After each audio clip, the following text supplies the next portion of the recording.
былай дейді. Кім тыңдап отырсыздар ма?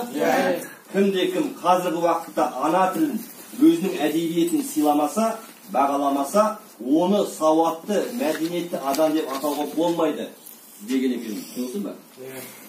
Яғни, мен сізге не сөйлейді? Орысша сөйлеу, ол мәдениеттілікті, бағанағы сәнді білдірмейді. Керісінше, түсініп қоя? Мысалға, кейбіреулер ойлайды. Мен талай естідім. Орыс тілді қазақтардан. Бұлай дейді.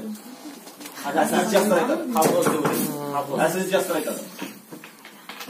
Ондай туысқандарымыз да бар. Кәдімгі сөйлесеміз, соны сұрағанда неге сен сөйтесің деген айтады.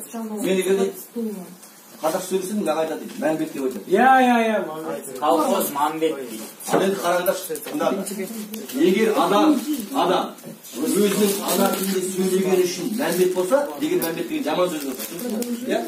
Егер адам өзінің ана тілінде сөйлеген үшін мәмбет болса, орыстардың бәрі мәмбет. Немістердің бәрі мәмбет. Өзбектердің бәрі мәмбет. Олар өз тілдерінде ғана сөйлейді. Өзбекстанда орысша сөйлеу ұят қой. Мәселе қайда? Сондықтан да бар ғой. Сендердің саналарын тазарту керек. Ондай ұғым жоқ. Ана тілінде сөйлеу ол мәмбеттік емес, колхоздық емес, ол мақтаныш болу керек. Түсінесіздер ма? Ал сол қазақ тілінде сөйлеген адамдар. Әрине.